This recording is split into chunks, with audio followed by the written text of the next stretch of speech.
Hello, I'm Captain Ken Thieret with the Cotterville Fire Protection District.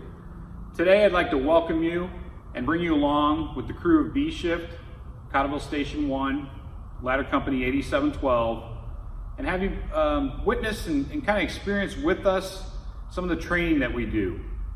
Many times it's asked, what are the firefighters doing when they're not out on the street, not running fires, not running medical calls? And a lot of our time is spent training, honing our skills so that we can better serve you, the public, and also help aid in our survival as well if something was to go wrong while we're in a fire. So today's program is Fireground Survival. It was developed by the International Association of Firefighters. International Association of Firefighters represents 200,000 plus firefighters across the United States and Canada. And where this kind of came from was back in the early 2000s, somebody kind of opened their eyes a little bit to the fact that firefighters were getting themselves hurt or even killed in the line of duty.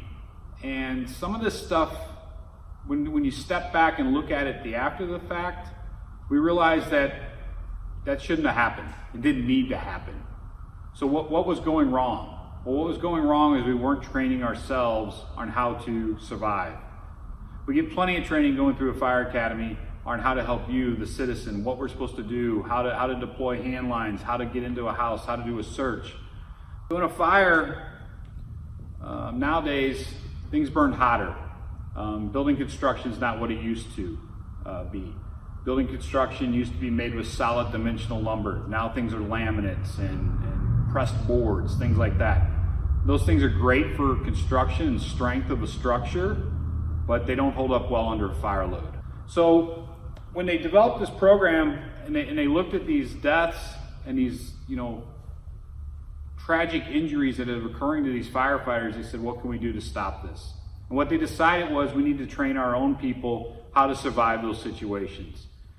If I talked about the structure being a little different in how it's built nowadays, imagine if that floor is not as sound as it was 30 years ago. So we do have a tendency to see firefighters falling through floors, which we did not have 25, 30 years ago. And that has to do a lot with the modern construction of a building. So they wanted to develop a way for us to kind of overcome and try to do self-rescue when we get ourselves or find ourselves in those situations. It's not that your firefighters aren't trained, and it's not that we don't know what we're looking for when we go into a structure. It's that structure is changing. So what we may know today and this minute as we make entry into that building, that can very rapidly change in a matter of seconds. So the skills that we're going to learn today kind of equate to that. You're going to see what it takes that if we get disorientated and lost, how do we rescue ourselves? What are the procedures? How do we make a radio transmission to ask for help? And we're also going to see some things. One of them is called a window bail. So we were to be stuck on a multi-story building on an upper floor, and we had no way out other than a window. We're going to talk about how we would make egress and exit the building under extreme conditions. So this program was originally about a 32, 36-hour program. All of the Cotterville firefighters have been through this program. We're all trained, and what we're doing today is part of a yearly refresher. Just like all of our skills, sometimes you can get a little rusty at them if you don't practice them or implement them. And thankfully a lot of these skills we don't implement very often because we don't get ourselves in those bad situations. But when the time comes, we want to be ready and prepared to take care of ourselves and take care of you. Ken said this may be one situation where you're trapped in a room of a building and you can breach a wall to get to an unburned area in the building. So you have to obviously cut a hole and then make your way through like we just did. Before you do that, call the Mayday or any other situation where you're going to need assistance. Let's say you're low on air, you're lost, separated from your crew, fell through the floor, a lot of different scenarios. When you call a Mayday, I'm going to stop all radio traffic as the incident commander and notify dispatch so we do have a Mayday. Mayday, mayday, mayday. You did call it Mayday, identify yourself. 8712 Alpha, Captain Thieret. I'm on Division 2, I'm entangled in some wires at a ceiling collapse on me.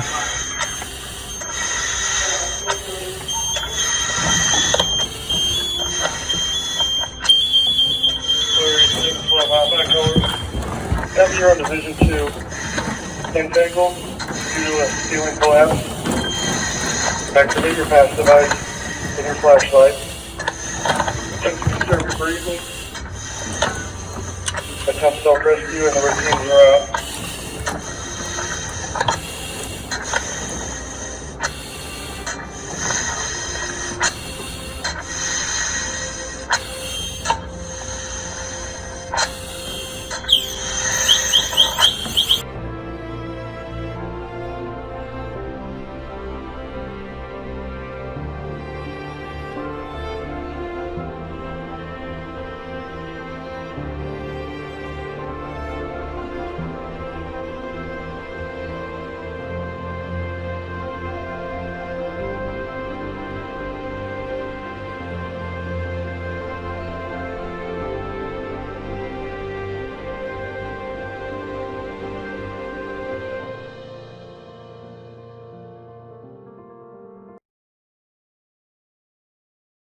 You got seconds to get out.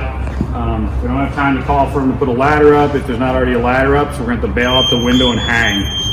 The purpose is there obviously to hang outside, the minimal amount of your person inside the room being exposed to the superheated gases, and then obviously getting somebody's attention to get a ladder to get onto the ladder and get down.